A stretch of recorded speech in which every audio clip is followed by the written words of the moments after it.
Ya, halo. Bismillahirrahmanirrahim. Assalamualaikum warahmatullahi wabarakatuh. Waalaikumsalam warahmatullahi wabarakatuh, Pak. Ya, bagaimana kabarnya? Alhamdulillah, Pak, sehat, Pak. Sehat. Alhamdulillah. Luar biasa, Allah Akbar. Ya, Alhamdulillah. Mari kita awali dengan berdoa bersama. Semoga Allah berikan kemudahan, kelancaran dalam perkuliahan kita. Berdoa mulai.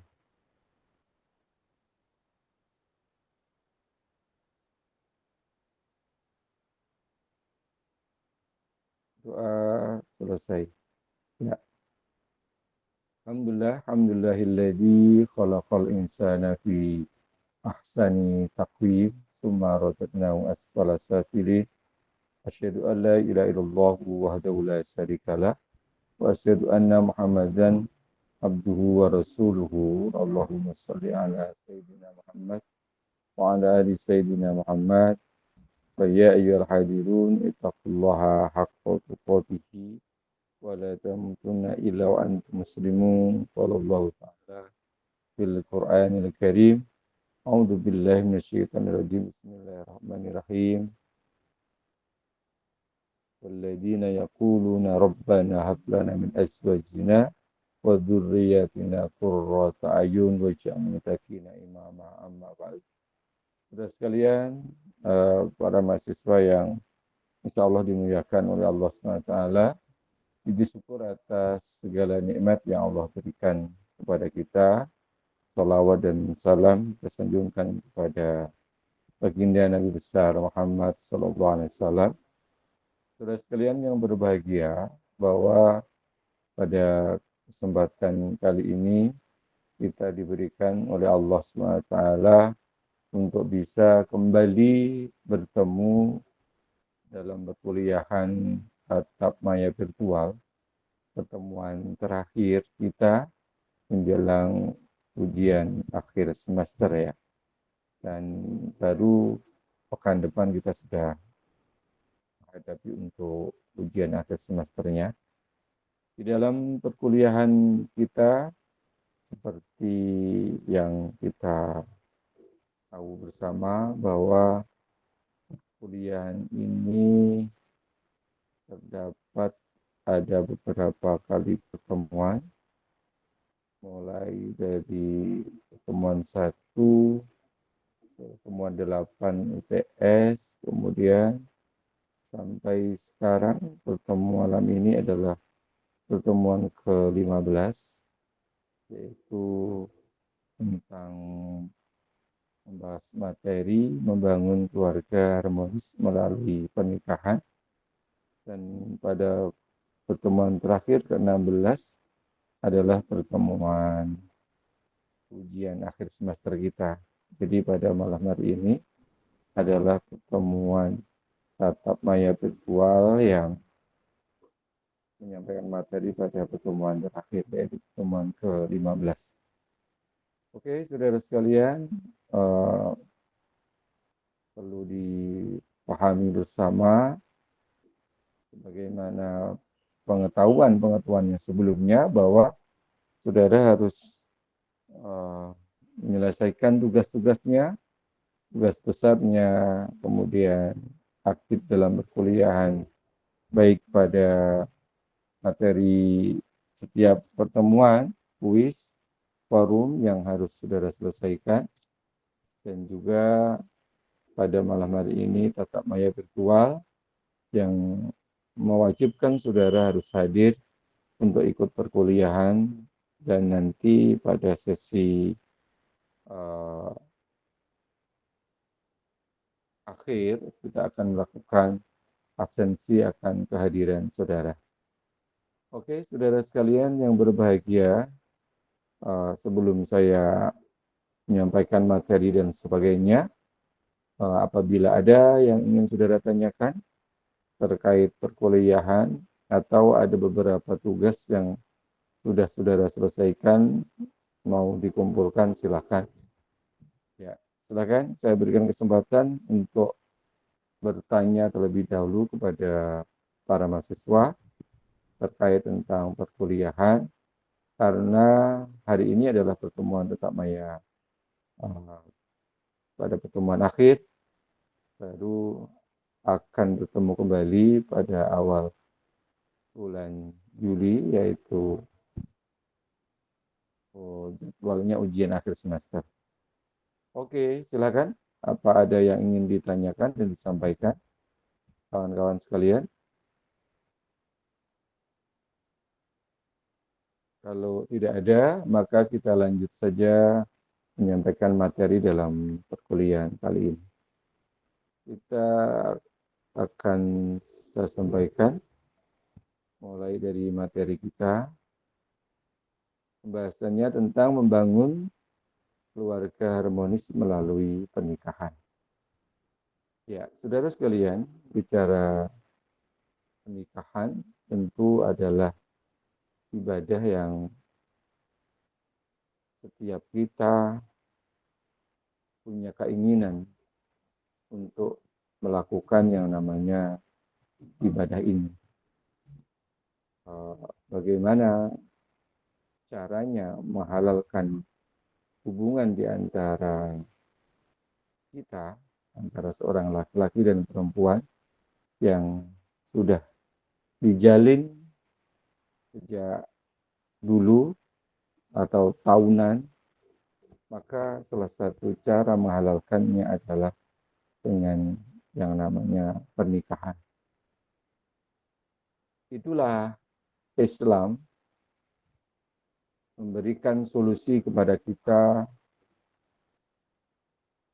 halalnya proses rasa mencintai, rasa ingin memiliki itu dengan disahkannya melalui proses akad nikah yang dilakukan antara seorang laki-laki dan perempuan yang bukan mahramnya tentunya, yang artinya bukan perempuan yang haram untuk dinikahi, tapi mereka yang halal untuk dinikahi. Pada modul ke-15 ini, judulnya Membangun Keluarga Harmonis Melalui Pernikahan. Kita bahas dulu tentang pernikahan, mulai dari perkawinan, rukun perkawinan, tujuan dan hikmah pembentukan keluarga Islam. Kemudian ada larangan perkawinan, hukum melakukan perkawinan. Mulai dari pengertian, jadi pernikahan atau perkawinan itu akad yang menghalalkan hubungan seorang laki-laki dan perempuan yang bukan muhrimnya tentunya. Jadi ketika sudah terjadi akad, maka akad dalam hal ini terpenuhinya rukun pernikahan atau adanya ijab dan qabul antara seorang wali yang menikahkan istrinya kepada seorang laki-laki yang tentunya pilihan dari perempuan sendiri. Bicara tentang pengertian, jadi hubungan itu halal karena adanya sebuah akad. Hubungan yang dilakukan rasa mencintai di antara laki-laki dan perempuan sudah terjalin beberapa tahun, tetapi tidak adanya akad, walaupun mereka saling mencintai, boleh jadi ada yang sudah hidup bersama, saling berbagi rasa, tapi karena tidak adanya akad, tidak terpenuhinya rukun pernikahan, maka hubungannya haram.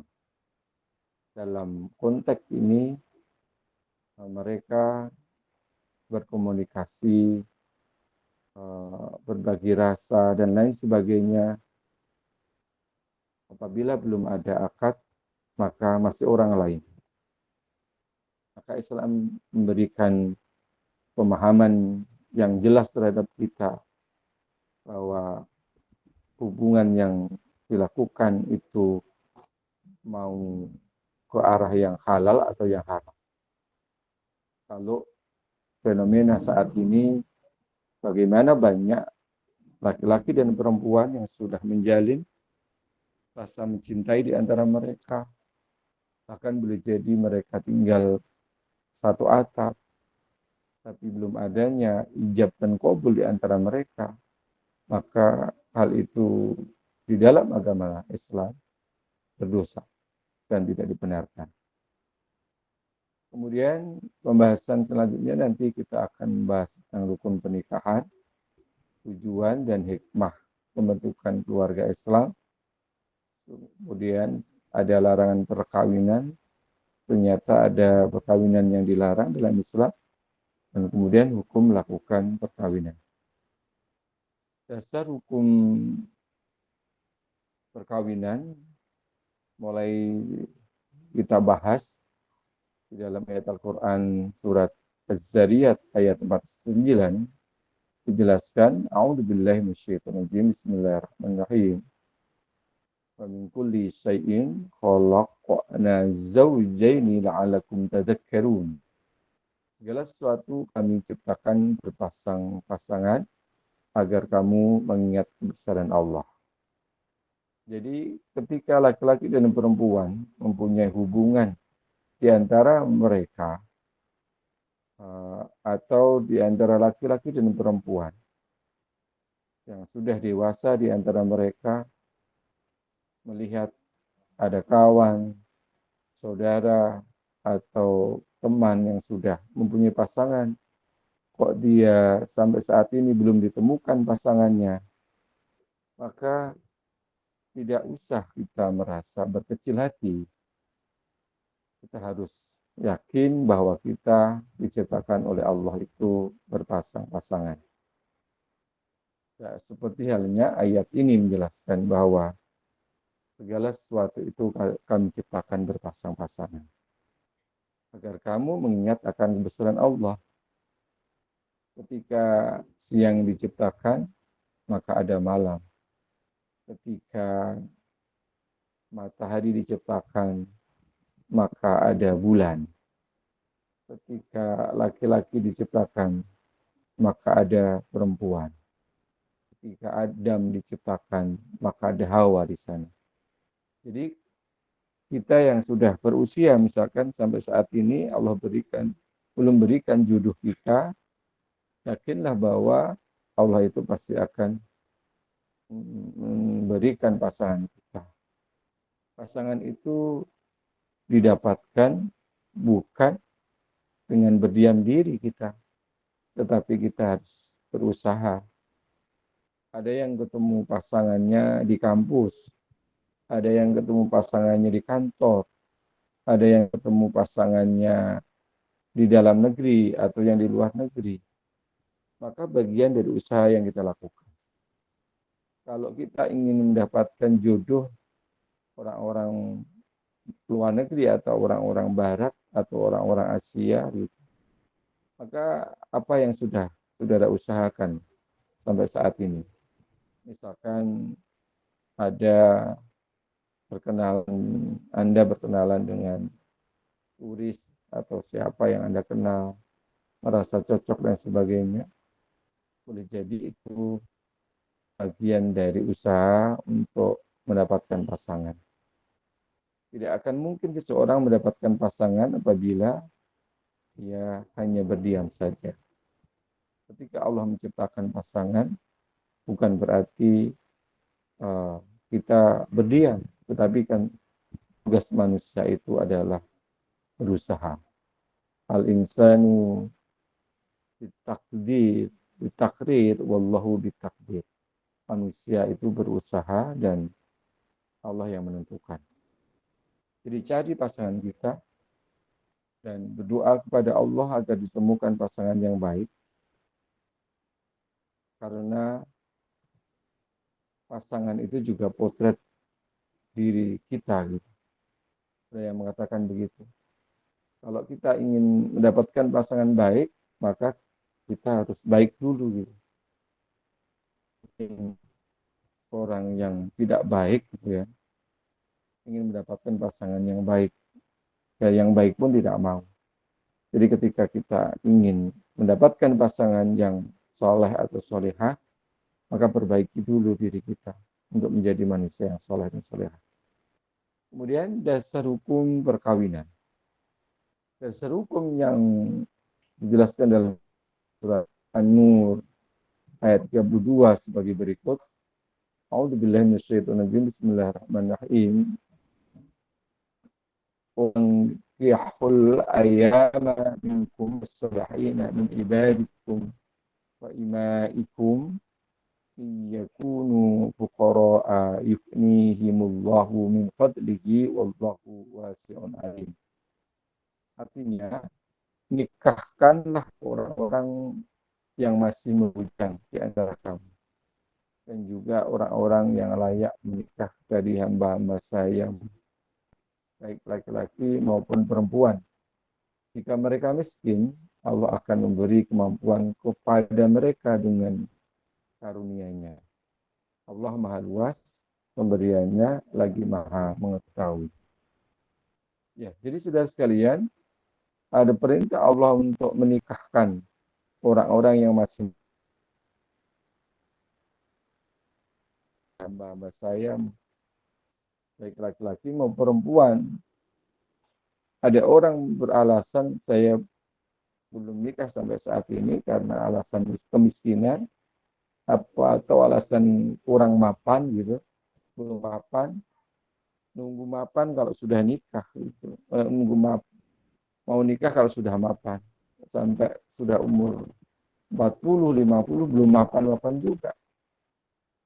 Jadi tidak usah rasa ketakutan dengan siap atau tidaknya.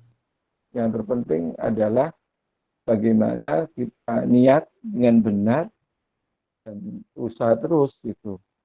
Insya Allah cukupkan terhadap rezeki kita. Yang namanya kemiskinan, saya masih miskin, belum mampu menafkahi. Sementara usianya semakin bertambah dewasa. Ketika kita ketakutan terhadap hal ini, maka yang terjadi adalah seperti itu.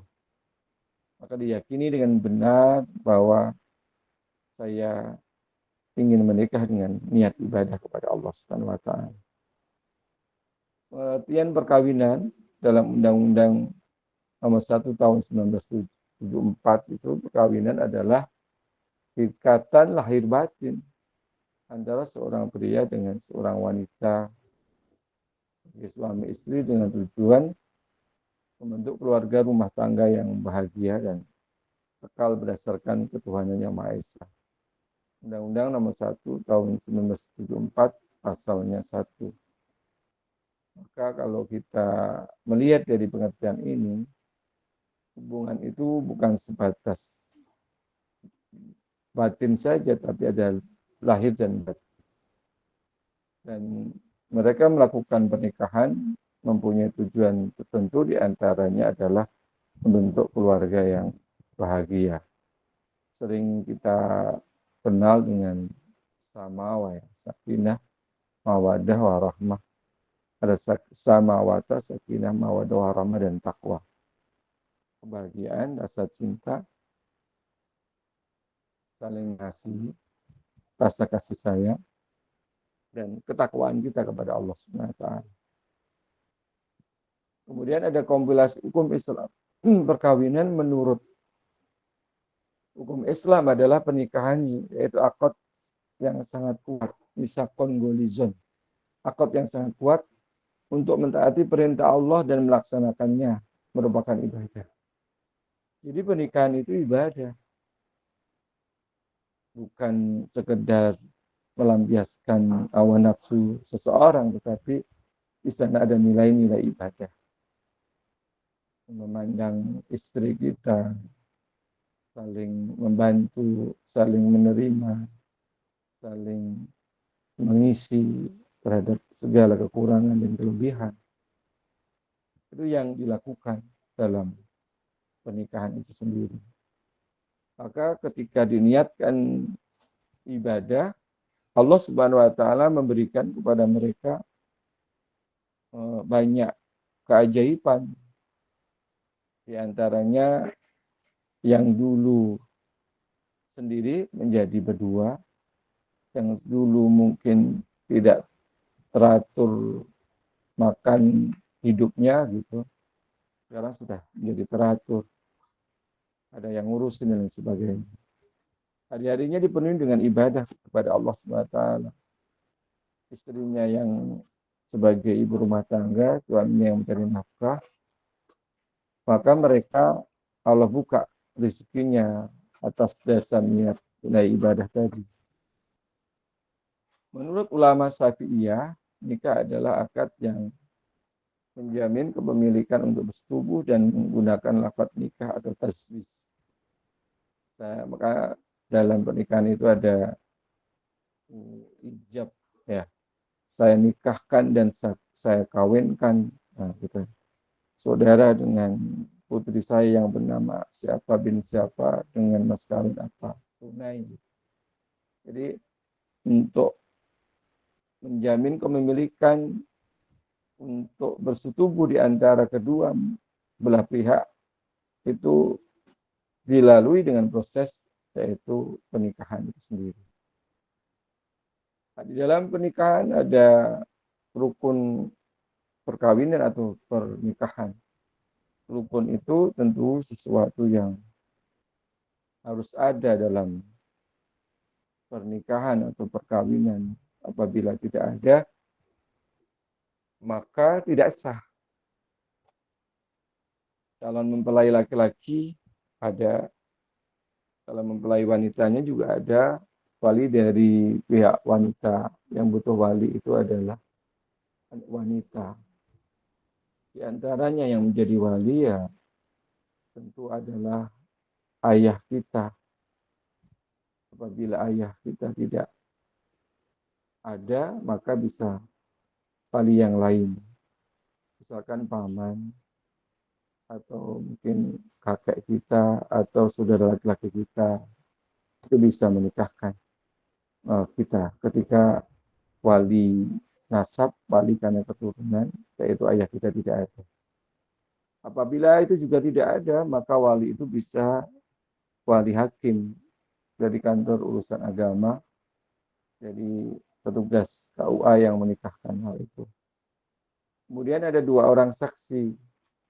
Dua orang saksi ini biasanya kan tentu diambil dari satu laki-laki, dari calon mempelai laki-laki, dan yang satu lagi dari calon mempelai wanita.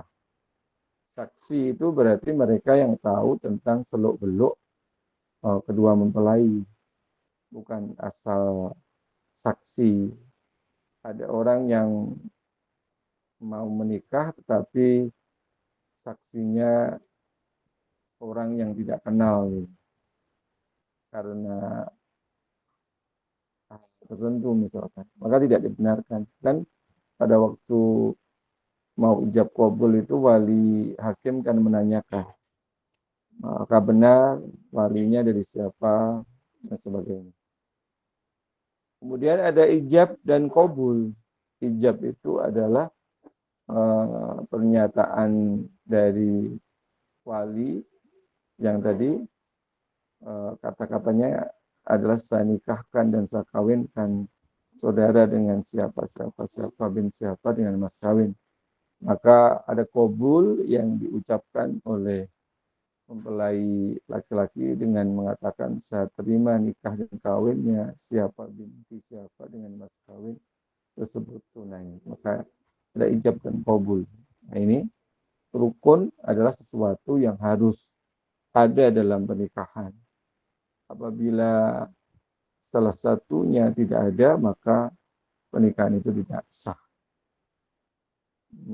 Bagaimana kalau calon mempelainya ada di luar, pernikahannya dengan video call atau apa? Ya selama itu ada ya sah berarti. Ada orang yang nikah kasusnya misalkan punya calon seorang tentara, polisi, sudah tahunan kenal, giliran pada masa pernikahannya ada seorang oknum tadi itu kabur, nah itu bisa terjadi. Maka laki-laki calonnya harus jelas. Kemudian kita bicara tentang syarat pernikahan. Ada syarat bagi calon suami, ada syarat bagi calon istri, dan syarat bagi wali. Ternyata nikah itu tidak mudah begitu saja ya. Bukan mahram dari calon istri. Dari calon suami ini bukan saudara dekatnya istri, maka tidak dibenarkan menikah dengan mahram. Tidak terpaksa atas kemauan sendiri. Nikahan yang dipaksa tentu tidak dibenarkan. Orangnya tentunya jelas. Orangnya jelas ya, laki-laki itu siapa yang mau kamu nikahi. Nah, kemudian tidak sedang ihram dalam menjalankan ibadah umrah ataupun ibadah haji. Syarat bagi calon istri tidak ada halangan syarat, yaitu tidak bersuami, bukan mahram, tidak sedang masa idah, tidak boleh menikahi seorang perempuan yang masih punya ikatan dengan laki-laki lain atau suami orang gitu, tidak boleh. Bukan mahram berarti memang dia bukan dari orang yang tidak boleh dinikahi. Tidak sedang masa idah. Masa idah itu bagi seorang perempuan, misalkan sudah nikah, ternyata suaminya seorang tentara yang sedang bertugas di medan perang misalkan, ternyata mereka terjadi kecelakaan di sana, meninggal.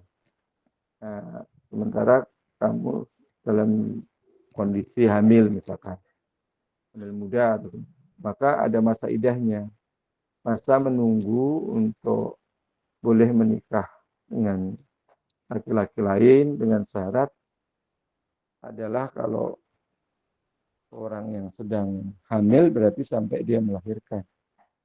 Kalau mereka tidak dalam posisi hamil, maka ada masa-masa tertentu yang harus dilakukan, misalkan 4 bulan 10 hari atau 3 kali masa haid. Jadi misalkan dihitung ini haid bersih 1, besok haid lagi bersih 2, besok lagi haid bersih 3.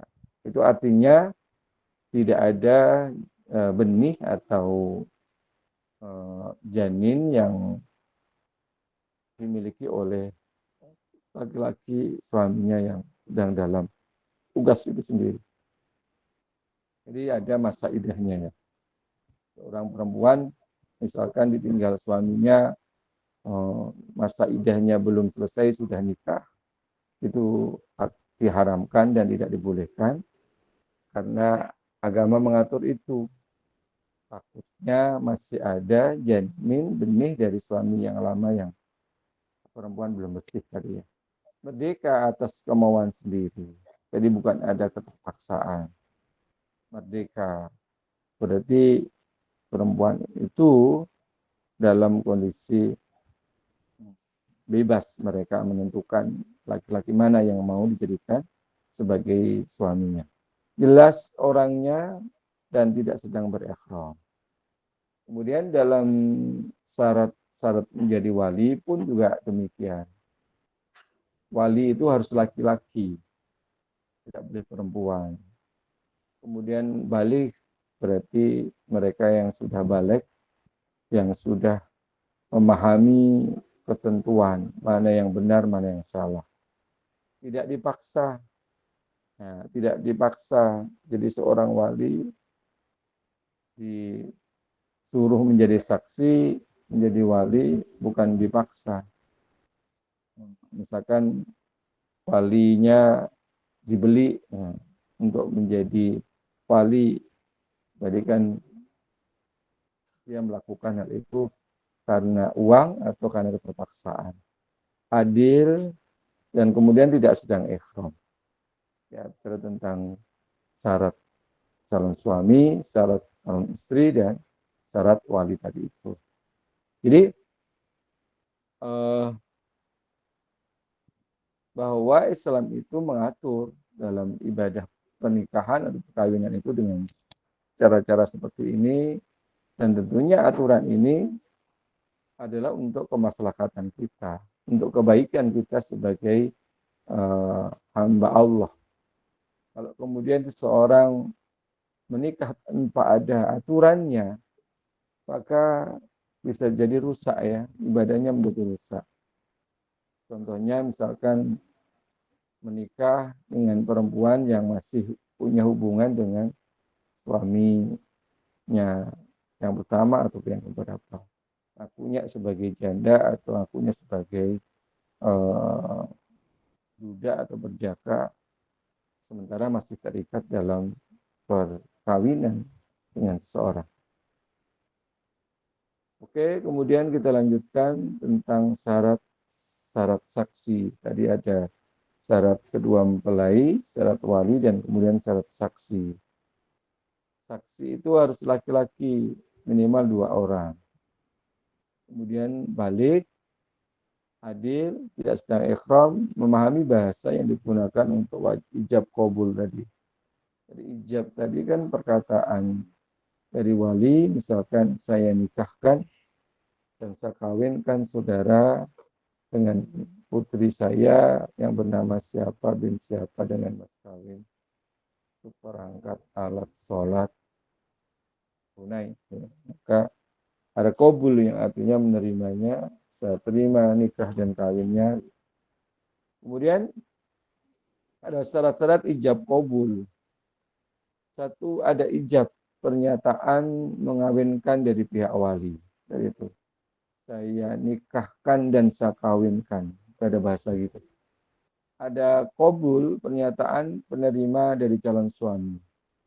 Ijab itu dari wali, qabul itu dari calon suami. Manakala kata-kata nikah, tajwiz, atau terjemahannya seperti kawin, memakai kata-kata nikah ya, antara ijab dan qabul bersambungan, tidak boleh terputus. Jadi ketika tangan wali memegang calon mempelai laki-laki, itu mereka bersalaman, berjabat tangan, saya nikahkan saudara dengan putri saya dengan mas kawin ini itu tunai. Ya, di sana langsung dijawab, tidak terputus. Saya terima nikah dan kawinnya gitu ya. Antara ijab dan qabul bersambungan, tidak boleh terputus. Antara ijab dan qabul jelas maksudnya. Orang yang terkait ijab dan qabul tidak sedang dalam keadaan haji dan umroh, majelis ijab dan qabul itu harus dihadiri minimal 4 orang, yaitu calon mempelai pria atau wakilnya, wali dari calon mempelai wanita atau wakilnya, dan 2 orang saksi. Nah, dalam majelis ijab dan qabul itu minimal 4 orang itu harus ada. Calon mempelai pria, wali, dan 2 orang saksi. Biasanya calon mempelai wanita kan tidak ikut di situ, mungkin di luar. Tapi ada juga yang kemudian berada satu majelis ijab dan qabul karena pengen dilihat oleh calon mempelai laki-laki, takut yang dinikahi itu bukan dia gitu. Kemudian hikmah membentuk keluarga dalam Islam. Sebenarnya apa tujuan pernikahan yang dilakukan itu? Tentu adalah menghindari perzinahan. Ya, jadi saudara sekalian, para mahasiswa yang berbahagia, apabila saudara sudah punya calon, punya pasangan yang sampai saat ini mungkin belum bersama karena masalah studi perkuliahan atau masalah pekerjaan, maka untuk menghindari dari perzinahan, dosa kita kepada Allah Subhanahu wa taala, maka segerakan untuk menikah. Kan gampang ya, kalau kita memudahkan itu ya, yang penting kan rukun pernikahan itu terpenuhi. Adanya ijab kabul, adanya kedua mempelai, adanya wali, adanya saksi. Dan bagaimana terhadap mas kawin? Mahar mas kawin itu boleh dihutang. Apabila seorang laki-laki mau menikah, mau menikah perempuan dan dia hutang, itu sah saja. Yang penting punya kewajiban untuk membayarnya. Nah, ternyata pernikahan itu juga untuk mendapatkan keturunan. Saudara sukses, punya jabatan, punya harta yang banyak, mati-matian bekerja keras, mati-matian kuliah, tentu kedepannya untuk siapa? Nah itu tadi, untuk keturunan kita. Maka menikah itu untuk mendapatkan keturunan yang sah. Kalau kita melakukan perzinahan dan kemudian keturunan kita dapatkan, tetapi tentu itu hal yang dilarang dalam agama kita. Yang ketiga, menikah itu melindungi wanita.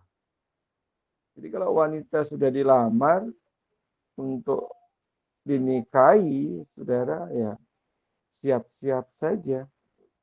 Jangan kemudian saya belum siap, saya belum ini, saya masih mengejar kuliah saya masih mengejar karir saya. Sudah siapkan untuk ibadah. Dan kalau memang suami sudah siap mengajak menikah, berarti kan semuanya tanggung jawab dari laki-laki tadi. Tentang ekonominya, tentang kebutuhan kita. Jadi menikah itu justru melindungi wanita tadi. Jangan sampai wanita dibuat gantung, sudah kenal lama, kok sampai saat ini tidak segera dilakukan yang namanya lamaran ataupun tanda-tanda serius dia menjalankan hubungannya. Yang keempat adalah menciptakan persaudaraan baru. Saudara sekalian, nikah itu kan bukan saja menyatukan laki-laki dan perempuan. Ternyata menyatukan banyak orang. Saudara kita, kemudian saudara dari pihak yang menjadi jodoh kita itu, mereka saling mengenal. Semakin banyak orang yang dikenal, semakin banyak konflik nanti. Konflik kepentingan. Maka kalau pernah nonton filmnya kan, film yang bicara tentang ipar-ipar itu loh, film apa itu dulunya? Ya, ipar adalah maut. Ipar adalah maut, Pak. Ya. Udah nonton? Nonton Pak, serem. Nonton Pak, serem. Pengalaman lagi. Pengalaman. Ya, makanya itu bisa terjadi. Ya, jadi kan dalam pernikahan menciptakan persaudaraan baru, ternyata ada kasus-kasus yang ada sampai seperti itu. Ya, jadi fakta ya di masyarakat ya, ternyata memang ada ya hal itu sampai difilmkan. Makanya nanti persaudaraan baru itu pun juga harus dibatasi. Jangan kemudian mentang-mentang menjadi adik ipar kita, kakak ipar kita, tetapi tidak ada batasan dalam persaudaraan, itu akan bisa menjadi hal itu. Tidak semua dalam masalah rumah tangga harus kita ceritakan kepada orang. Tidak semua penghasilan suami kita keluh kesahkan. Nah, yang penting adalah tadi itu, menyatukan, saling memberi dan menerima dalam pernikahan itu sendiri. Kemudian kita bicara tentang hikmah pembentukan keluarga dalam Islam. Hikmah pembentukan keluarga dalam Islam, satu menghindari perzinahan. Tadi ya sudah dijelaskan. Perkawinan dapat menghindari perzinahan. Larangan berzina terdapat dalam Quran surat Al-Isra ayat 32. A'udzubillahi minasyaitonir rajim. Bismillahirrahmanirrahim. Wala taqrabuz zina innahu kana fahisyatan wa sa'a sabila. Dan janganlah kamu mendekati zina, sesungguhnya zina itu adalah perbuatan yang kecil dan jalan yang buruk. Nah, itu zina. Perbuatan yang keji dan jalan yang buruk. Para dokter telah sepakat bahwa perzinahan itu menyebabkan menyebabkan penyakit-penyakit kotor seperti sifilis atau raja singa, gonor atau kencing nanah, HIV dan lain sebagainya. Nah, ini yang terjadi dalam perzinahan itu sendiri. Naudzubillah min dzalik. Tentunya kita berdoa kepada Allah semoga Allah jauhkan dari perilaku-perilaku zina itu sendiri. Kemudian dalam Quran dalam yang kedua mendapatkan keturunan. Jadi Allah SWT berfirman Quran surat An-Nisa ayat 1. A'udzubillahi minasyaitonir rajim. Bismillahirrahmanirrahim. Ya ayyuhan nas ittaqu rabbakum alladzi khalaqakum min nafsin wahidatin wa khalaqa minha zawjaha wa bassa minhuma rijalan katsiran wa nisaa'a wattaqullaha alladzi tasaaluna bihi wal arham innallaha kana 'alaikum raqiba. Hai sekalian manusia, bertakwalah kepada Tuhanmu yang telah menciptakan kamu dari seorang diri dan daripadanya Allah menciptakan istrinya dan daripada keduanya Allah mengembangbiakkan laki-laki dan perempuan yang banyak. Dan bertakwalah kepada Allah dengan menggunakan namanya, kamu saling meminta satu sama lain. Sesungguhnya Allah selalu menjaga dan mengawasi kamu. Jadi dapat keturunan dari satu menjadi dua dan kemudian berkembang biak lebih daripada itu. Yang ketiga, melindungi wanita. Suami sebagai pemimpin pelindung seorang istri. Telah dijelaskan dalam firman Quran surat An-Nisa ayat 34 yang artinya kaum laki-laki itu adalah pemimpin bagi kaum wanita. Oleh karena Allah telah melebihkan sebagian mereka laki-laki atas sebagian yang lain wanita. Dan karena mereka laki-laki telah menafkahkan sebagian dari harta mereka, sebab itu maka wanita yang soleh ialah yang taat kepada Allah, lagi melihara diri ketika suaminya tidak ada.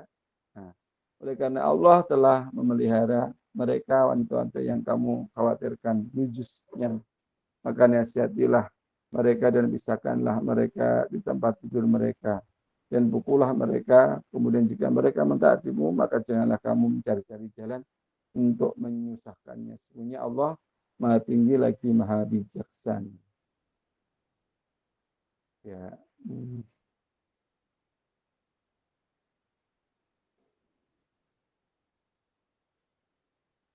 Nujus itu adalah sikap durhaka, membangkang atau tidak taat kepada suami. Antara suami dan istri, bertengkar ya. Istilah ini paling sering dikaitkan dengan istri yang meninggalkan kewajibannya kepada suami, namun dalam prakteknya nujus ini juga bisa dilakukan oleh suami. Misalkan perilaku KDRT dan sebagainya. Ya, saudara sekalian yang berbahagia kan, saat-saat ini kan ramai ya, ada seorang perempuan yang diseksa baik secara batin maupun fisiknya, lahiriahnya. Mereka bukan suami istri ya kan, bukan kan, mereka adalah pasangan yang boleh jadi awalnya saling mencintai, ya kan, yang kemudian disiksa orang lebih 2 atau sampai 3 tahun, dijauhkan dari keluarganya, sampai bibirnya sumbing, sampai matanya buta sebelah gitu. Ya, siapa Mas namanya kasus itu yang baru-baru ini? Taufik Pak, Taufik sama Yuvita. Iya, itu belum menjadi suami istri kan ya? Belum Pak, masih pacaran infonya. Living Iya, together, kok Pak. ya kok bisa-bisanya ya eh, eh, laki-laki begitu teganya melakukan perilaku yang tidak manusiawi kepada perempuan. Terus sebaliknya, kok perempuan itu dalam kurun waktu bertahun-tahun nggak bisa lepas dari itu, gitu kan? Kita miris melihat itu. Maka para mahasiswa semuanya jaga diri kita dengan cara yang baik, jaga diri dan keluarga saudara-saudara kita, jangan sampai terjadi seperti itu. Apabila ada laki-laki yang memang menurut saudara dia bertanggung jawab dan dia ingin hidup dengan saudara, ya suruh menghadap saja kepada orang tua saudara, suruh minta izin untuk nikah dan sebagainya. Karena kan kalau bicara tentang sah dan tidaknya nikah itu, yang terpenting itu tadi, rukun pernikahan terpenuhi. Ya itu aja. Sebenarnya kan gampang ya. Cuma kalau itu dilegalkan, maka boleh jadi banyak kasus ya yang penting kita nikah siri misalkan. Daripada mengakibatkan perilaku-perilaku dosa, maka ada yang mengambil jalan pintas dengan nikah siri. Secara agama sah, tapi legal formalnya di hukum di negara kita tidak dibenarkan. Maka harus ada namanya yang tadi hitam di atas putih, ada buku nikahnya yang harus dimiliki, dan itu tentu didapatkan dengan pernikahan secara legal. Ya, jadi saudara sekalian, tentu kasus-kasus di masyarakat kita banyak ya problematikanya, dan saya bicara kembali lagi, tentu yang sering jadi korban adalah perempuan. Maka saya berikan sedikit yang namanya pemahaman bagi kita, terutama bagi laki-laki. Bagi laki-laki itu punya tanggung jawab terhadap 4 perempuan. Nih laki-laki ya, mahasiswa nih. Jadi saudara punya tanggung jawab terhadap 4 perempuan. Yang pertama terhadap ibu saudara. Jadi kalau nanti saudara sudah nikah, tanggung jawab ibu itu tetap ada di saudara. Ketika saudara punya rezeki, punya kelebihan harta, maka punya tanggung jawab terhadap ibunya. Bagaimana kalau istri kita tidak ridho, Pak? Ya, ridhonya istri, surganya istri itu di suami. Kalau suaminya ridho, insya Allah istrinya ridho menerima terhadap apa yang dilakukan suami. Tanda kutip adalah untuk niat kebaikan. Dibicarakan dengan cara yang baik. Surganya istri di suami, surganya suami itu di ibunya. Maka saudara yang jadi istri, kalau misalkan suami kok begitu dekat dengan ibunya, maka saudara harus memahami. Karena tadi itu tanggung jawab seorang laki-laki terhadap 4 perempuan. Satu ibunya, yang kemudian terhadap anak perempuannya. Kalau dia punya anak perempuan, maka anak perempuan itu harus sering direwelin ya terhadap ayahnya ya. Dia mau berkenalan sama siapa, dia tanya, mau pergi kemana, dia tanya. Kenapa? Karena tanggung jawabnya masih kepada bapaknya tadi itu. Nah, laki-laki tadi. Kalau saudara punya adik perempuan, ya saudara punya tanggung jawab tuh. Adik saya, kakak saya, perempuan itu siapa kenalnya, laki-laki yang seperti apa. Jadi ada ibu, ada anak perempuan, ada kemudian istri kita. Jadi itu. Laki-laki tanggung jawab terhadap istrinya. Maka ketika istrinya tanda kutip mungkin tidak mengenal terhadap agama, maka suami punya tanggung jawab untuk mendidiknya, membentuk akhlaknya untuk pada jalan yang benar. Dan kemudian yang keempat adalah saudara perempuannya. Jadi itu ya, wahai para laki-laki, semoga mampu amanah itu sudah lakukan dengan baik. Bisa tanggung jawab terhadap ibunya, terhadap istrinya, terhadap anak perempuannya, dan saudara perempuannya. Dan kepada istri pun juga tahu terhadap hal itu. Ya, Kemudian kita lanjutkan.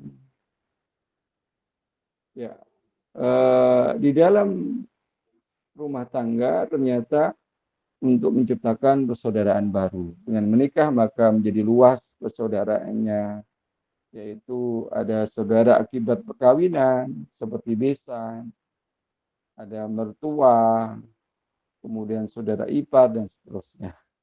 Ya, semakin banyak ya saudaranya dan semakin banyak pula ibadah yang kita lakukan. Tetapi karena saudara-saudara itu kita dapatkan dari proses perkawinan yang terjadi antara laki-laki dan perempuan, maka tetap kita menjaga jarak untuk tidak menimbulkan fitnah-fitnah yang lainnya. Oke. Nah, kemudian di dalam Islam itu wanita itu dinikahi karena 4 hal. Dalam hadisnya tungkahul mar'atu li arba'in. Wanita itu dinikah karena ada 4 hal. Li jamaliha artinya kecantikannya. Limaliha karena hartanya. Wali hasabiha karena keturunannya. Walidiniha karena agamanya. Fatfar bidatid din taribat yadak. Maka kata Nabi, pilihlah karena agama. Jadi keempat ini nih, karena kecantikan. Orang nikah kalau karena kecantikannya, ya tadi, ketika nikah pada usia 25 atau 30, nampak cantiknya luar biasa. Tapi kalau sudah lambat laun, namanya bertambahnya usia, cantik itu tidak abadi ya.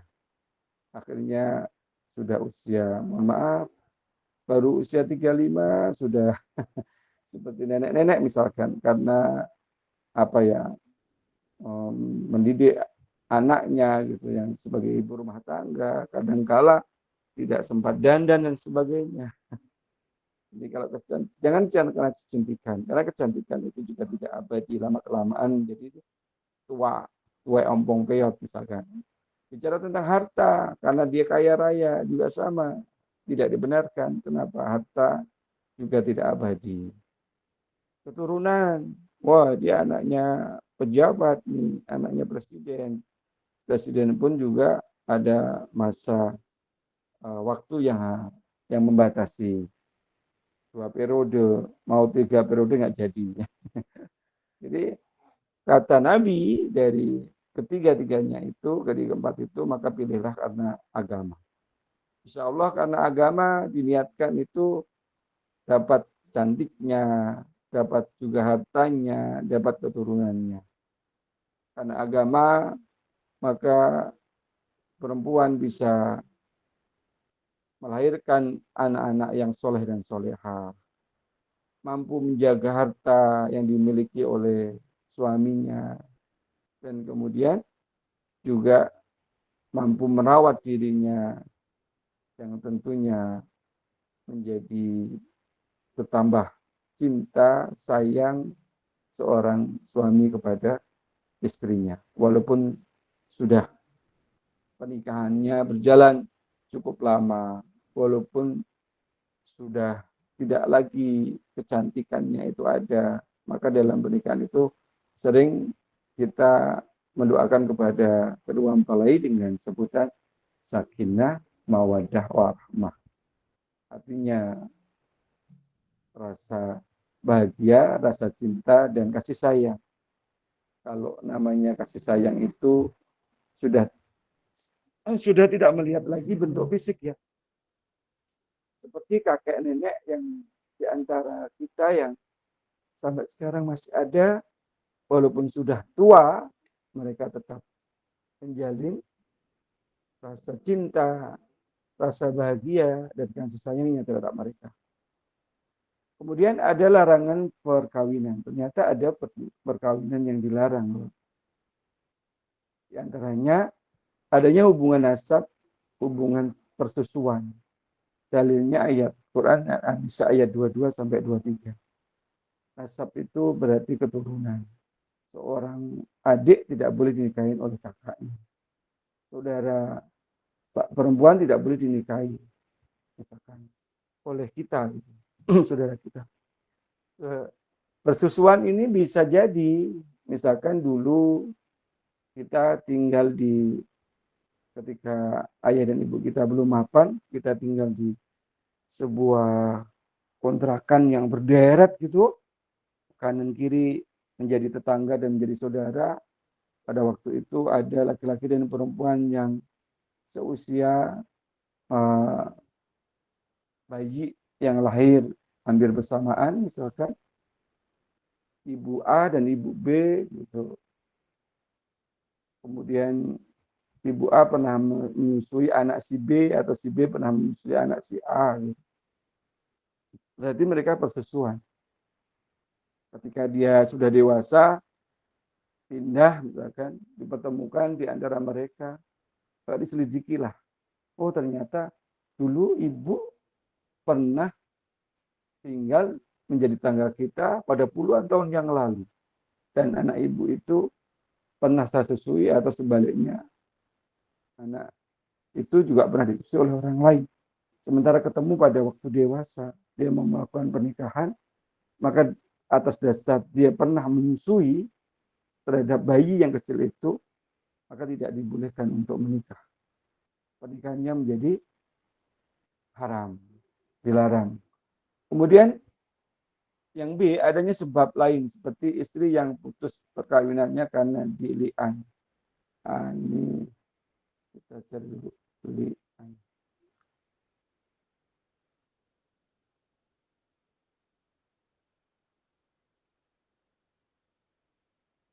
Li'an dalam perkawinan adalah sumpah khusus yang diucapkan oleh suami ketika ia menuduh istrinya berzina. Nah, itu tuduhan zina ya. Di istri yang putus perkawinan karena dituduh oleh suaminya berzina. Sebagaimana hadis Nabi dari Ibnu Umar Rasulullah SAW bersabda, Rasulullah misalkan di antara dua orang yang saling meli'an, saling menuduh dan bersabda, perhitunganmu diserahkan kepada Allah, salah seorang di antaranya kamu adalah pembohong, tidak ada jalan cara bagimu untuk kembali kepadanya. Nah itu berarti ada bukti bahwa mereka melakukan perzinahan. Kemudian sedang ikhram, sebagaimana dijelaskan dalam hadis Nabi Muhammad SAW dari Utsman bin Affan radhiyallahu anhu, Rasulullah SAW bersabda, orang yang sedang ikhram tidak boleh nikah dan tidak boleh menikahkan. Poligami melebihi batas yang telah ditentukan, lebih dari 4 istri, sebagaimana terdapat Quran surat An-Nisa ayat 4.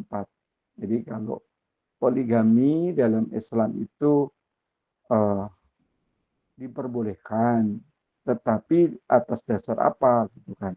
Misalkan tidak punya keturunan, atas dasar mungkin istrinya yang mohon maaf punya penyakit, misalkan atas dasar misalkan istrinya mengizinkan.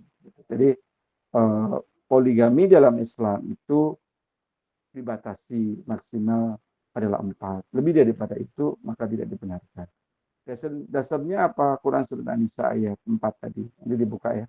Kemudian perempuan yang masih dalam masa idah. Tadi itu perempuan yang ditinggal suaminya, maka dia tidak dibenarkan mentang-mentang 1 pekan ditinggal suaminya, kemudian didatangi dilamar laki-laki, diterima, kemudian nikah, tidak dibenarkan. Ada masa idah yang harus dilalui ya. Misalkan dia hamil, masa idahnya sampai dia melahirkan. Perempuan yang bersuami, sebagaimana firman Allah, tidak dibenarkan laki-laki yang menikahi perempuan yang milik orang lain yang sudah bersuami. Karena berzinahan, kawin dengan berzina. Hal ini dalam Quran surat An-Nur ayat 3. Berzinahan tidak boleh dinikahkan. Jadi mohon maaf, misalkan seorang laki-laki dan perempuan, mereka sudah kenal dekat, kemudian dia melakukan berzinahan, maka ketika si perempuan itu hamil, itu ada yang menyatakan tidak boleh dinikahkan dengan laki-laki yang menzinainya walaupun mereka saling mencintai. Kapan boleh dinikahkan? Berarti nunggu akan kelahiran bayi itu. Jadi seperti itu. Dan anak dari lahir perzinahan, maka nasabnya bukan kepada laki-laki yang menzinai itu, tapi kepada ibunya. Nah, kalau kasus yang terjadi kebanyakan di negara kita adalah ada hukum yang namanya kompilasi hukum Islam yang membolehkan seorang laki-laki zina menikahi pada perempuan yang dizinai itu atas dasar ada yang mereka menutup aib rasa malunya kemudian dinikahkan, ada yang begitu. Dan hukum Islam itu sendiri tidak dibolehkan dalam hal ini.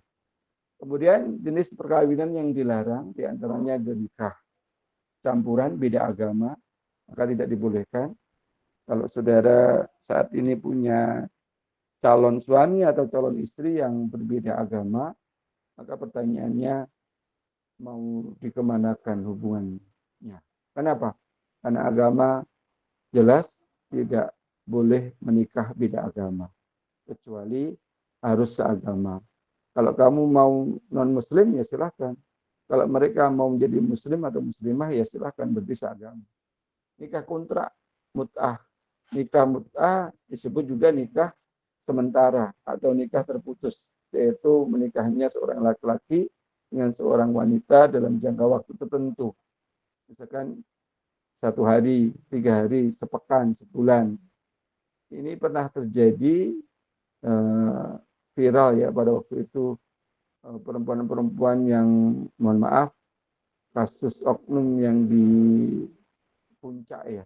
Nah, itu ada banyak orang-orang turis-turis Arab misalkan, mereka mencari perempuan di daerah situ ataupun wilayah lain yang dinikah atas dasar tadi itu sebulan, sepekan gitu. Nah, itu namanya kawin kontrak ya, tidak dibenarkan. Jadi maka nikahnya batal.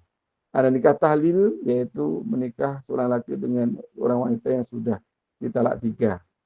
Jadi seorang laki-laki dan perempuan yang sudah menikah, kemudian dia berantem, laki-laki mengucapkan saya talak 3 kamu, itu maka pernikahan di antara mereka setelah diucapkan talak itu, maka laki-laki itu tidak boleh menikah kepada perempuan itu.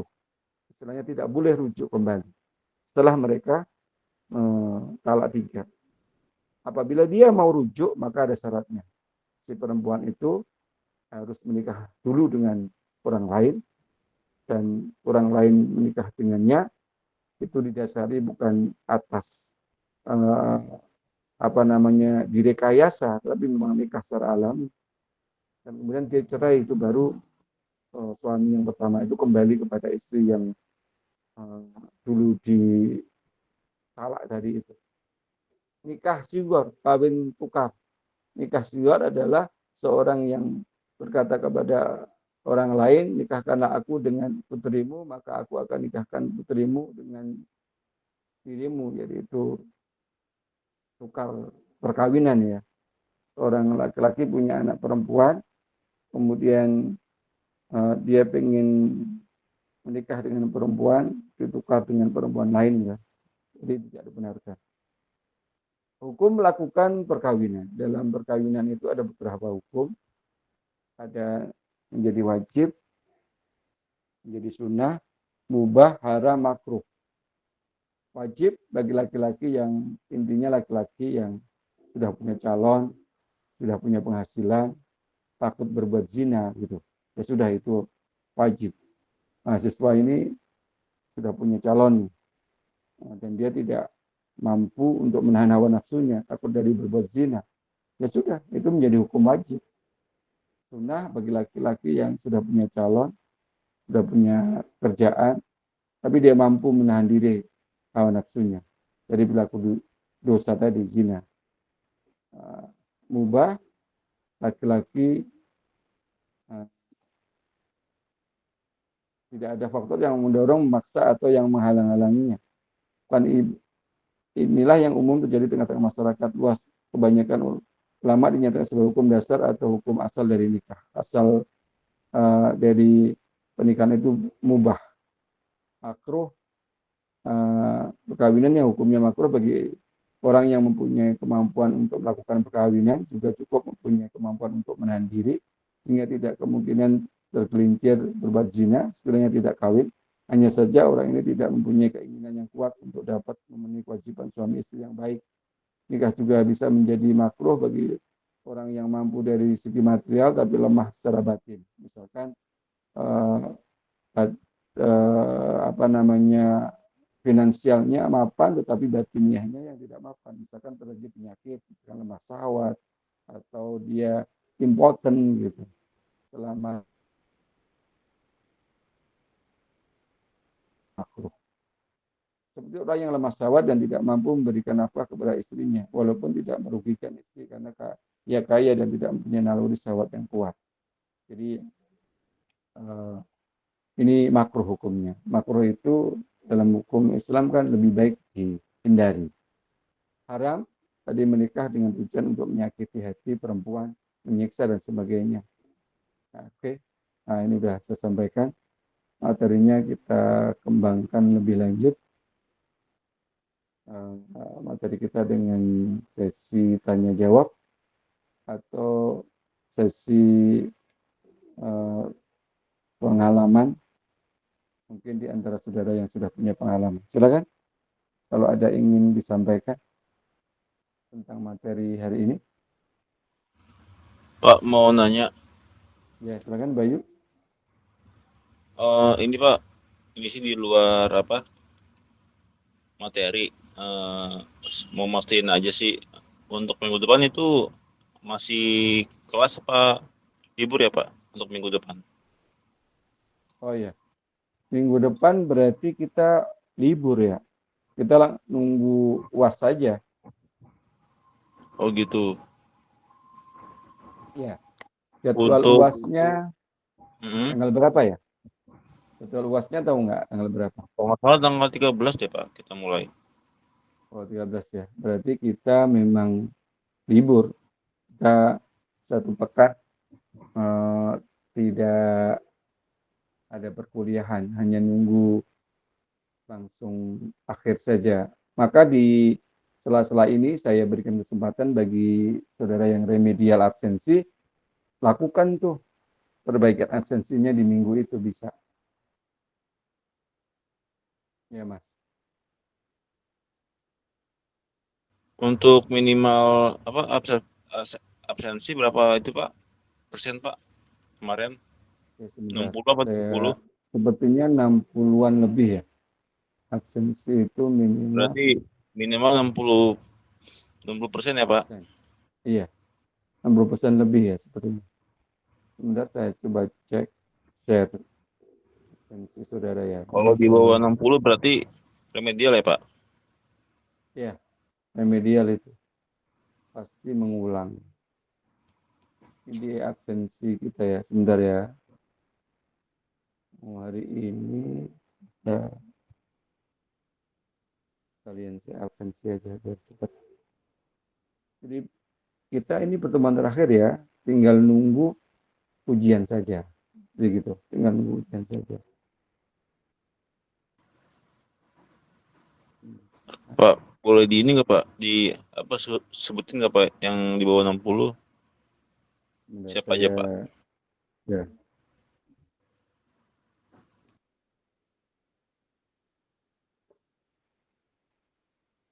Sebenarnya setiap mahasiswa pasti tahu deh. Mereka bisa buka di siskanya masing-masing presentasi absensinya itu. Bentar ya. Saya sambil absensi dulu.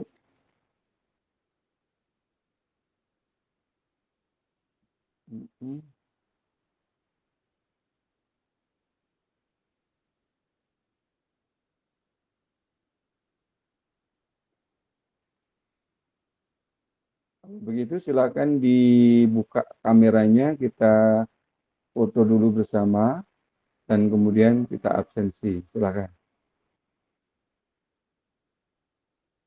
Ya, dibuka dulu kameranya. Saya stop dulu sharingnya ya. Kita sekalian absensi dan nanti kita lihat presentasi kita berapa persen. Nanti bisa dilihat. Silakan dibuka dulu kameranya. Kita absensi dulu layar ini. Yang belum kelihatan, Siti Murani, Tangguh, Iman, kemudian Muhammad Nur, belum dibuka kameranya.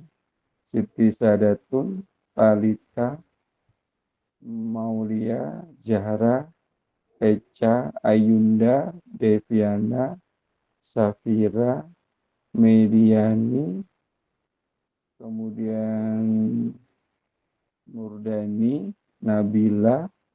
Silakan dilihat ke kameranya lebih dekat. Kita akan melakukan sesi foto dulu. Ayo silakan. Tangguh mana Tangguh? Imah Dasima, Siti Sadatun, Nadine, Mulia, Zahra. Ayo dilihat ke kamera. 1, 2, 3. Sebentar.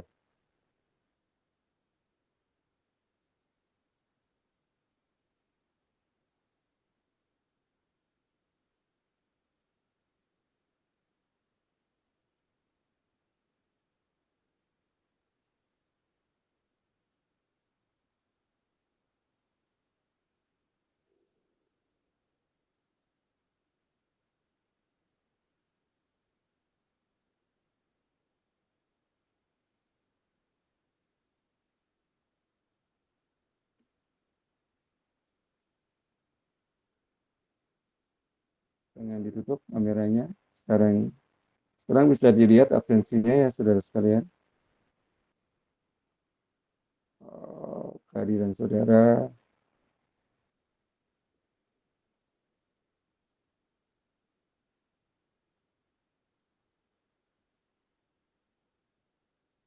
Saya absensi dulu. Dari Meli Listianingsih ada. Meli Listianingsih ada. Nabila Rahmadani. Nabila Rahmadini. Dengar suara saya, mohon izin. Dengar, Pak. Erina Ningsih. Risnawati. Laura Aulia Firdia. Hadir, Pak. Nabila Dwi Abelia. Hadir, Pak.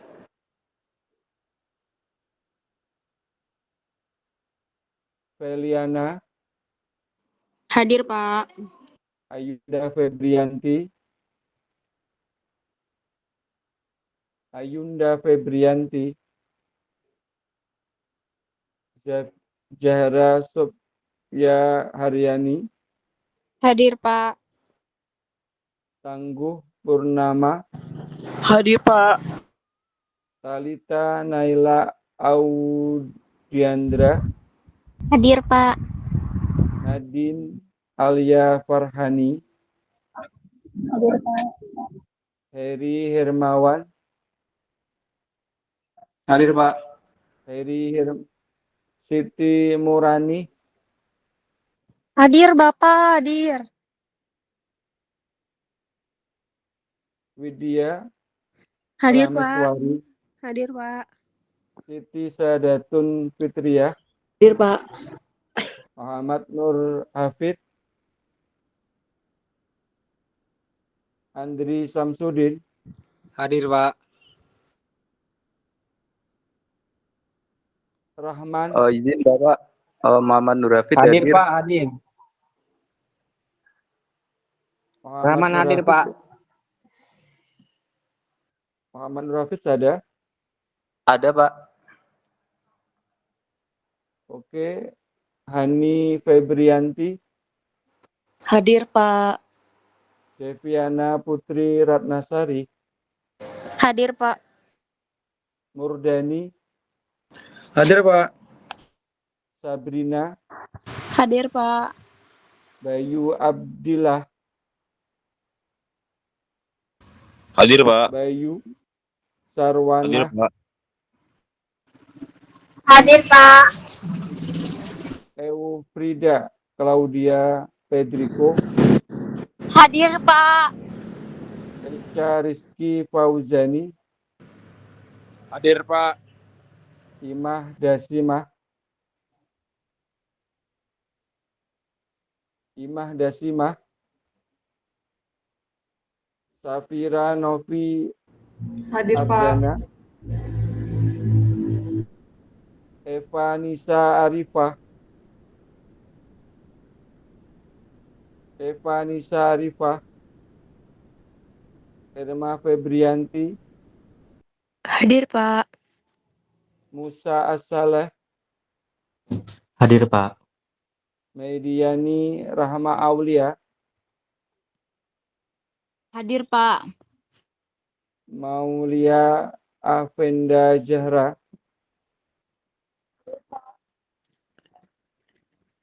Maulia Afenda ada. Ada, Pak. Muhammad Iqbaluddin. Hadir, Pak. Vicky Arasid. Hadir, Pak.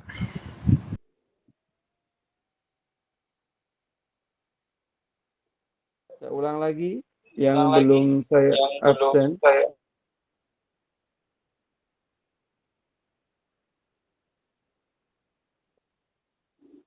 Bapak Saya izin ulang lagi. Ayunda hadir ya, Pak. Meli Listianingsih ada. Nabila Ar-Rahmadini. Erina Ningsih ada. Erina Ningsih ada. Risnawati. Ayunda Febrianti ada. Ada, Pak. Oke. Kemudian Imah Dasimah. Eva Nisa Arifah. Sudah cukup. Bapak izin imah infonya lowbat, Pak. Tadi hadir Bapak tidak? memang hadir. Saya ulang lagi. Meli ada. Ada, Pak. Meli Listianingsih. Hadir. Nabila Rahmadini. Hadir, Pak. Erna Ningsih. Erna Ningsih. Apa nih? Risnawati. Imah Dasimah. Imah Dasimah tadi apa infonya? Imah hadir ya, Hadir. Pak.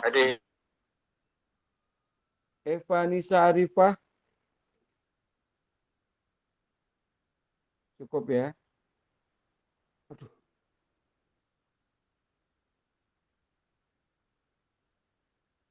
Ada yang, maaf, saya ulang lagi.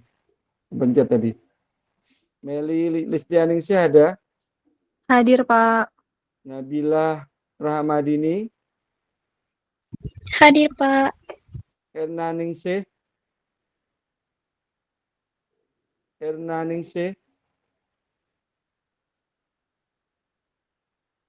Risnawati.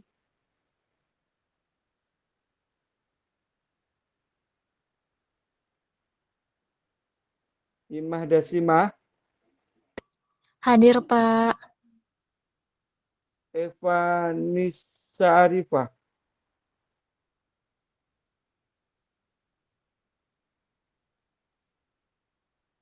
Ya, saudara bisa lihat untuk presentasi absensi ya. Kembali dilihat ke absen. Presentasi absensinya ada berapa? Kita cek. Absensi mahasiswa.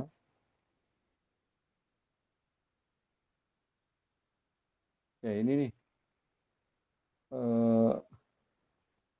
Yang kosong-kosong itu berarti tidak hadir.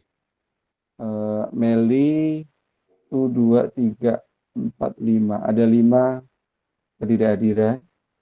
Nabila Rahmadini 1, 2, 3, 4. Ada 4. Erna Ningsih ini ada 1, 2, 3. Oh banyak, Erna tuh banyak. Krisnawati 1, 2, 3, ada 3. Aura ini banyak. Pak, kemarin saya join Zoom, Pak. Siapa namanya? Aura kemarin join Gmeet. Aura Aulia. Iya, Kamu tapi nggak ke absen, Pak, absensinya kemarin. 1, 2, 3, 4, 5. Cuma 5 kali pertemuan dari 14 hari ini. Iya, kemarin Aura. Gmeet itu ikut, Pak. Terus pas awal-awal juga pernah ikut, tapi nggak ke absen karena lagi kerja juga, nggak Ya, denger absennya. kamu coba kamu chat pertemuan berapa yang kamu saudara merasa hadir. Nanti Iya, saya Pak. cek karena rekamannya ada. Kalau Oke, Pak. ngaku-ngaku hadir tetapi tidak hadir, nanti ada kelihatan kok. Oke. Iya, Pak. Siap. Muhammad, Makasih, ya, Pak. oke siap. Ya, Muhammad Nur Hafiz, ini ada berapa tuh? 1, 2, 3, 4, 5, 6. Ini Muhammad Nur Hafiz ada 6. Ini siap-siap nih kalau absensinya kayak gini. Ada Eca juga sama berapa kali tuh. Aja Imah Dasima 1, 2 Imah 2. Safira 1, 2, 2. Yang banyak ini kayak gini nih. Irma Febrianti ini banyak tuh. 1, 2, 3, 4, 5, 6, 7. Ada Meidiana 1, 2, 3, 4, 5. Ada 5. Muhammad Iqbaluddin 1, 2, 3, 3. Fakih Arasid. Jadi bisa dilihat ya. Ini yang bolong-bolong itu berarti banyak saudara tidak hadir. Tapi presentasi absensinya baru ini nih, baru angka 11 kali total hadir 10, 11, 8. Cuma presentasi berapa persennya nggak nongol. Ini di tempat lain. Oke, bisa dipahami kawan-kawan sekalian? Halo? Bisa dipahami tentang absensi kita? Ya. Bisa, Pak. Bisa, Pak. Ya, nanti kalau ada hal-hal yang lain ditanyakan ya. Saudara hadir pada pertemuan ini, nanti saya cek ada apa tidak namanya. Oke, sudah cukup perkuliahannya? Ya, Pak. Ya, jadi semangat dan sukses. Pekan depan kita ujian. Jadi habis ini, saudara yang remedial disiapkan remedialnya, yang tidak remedial disiapkan untuk ujiannya. Saya berharap semua lulus, tidak ada yang ketinggalan. Makanya saya berikan kesempatan untuk melakukan remedial, membuat makalah sesuai dengan tema yang saudara tinggalkan. Satu tema 15 halaman. Saya berharap bisa membantu untuk kelulusan dan jangan sampai ada yang mengulang atau ketinggalan. Oke, kita tutup dengan baca hamdalah bersama-sama. Alhamdulillahirabbil alamin. Mohon maaf lahir batin. Assalamualaikum warahmatullahi wabarakatuh. Ya, ada apa? Siapa? Waalaikumsalam warahmatullahi wabarakatuh. Waalaikumsalam. Terima kasih. Assalamualaikum, Pak. Salam. Pak, maaf, Eva hadir. Tadi lagi di jalan pulang kerja, Pak, maaf. Epa. Bentar. Arifah.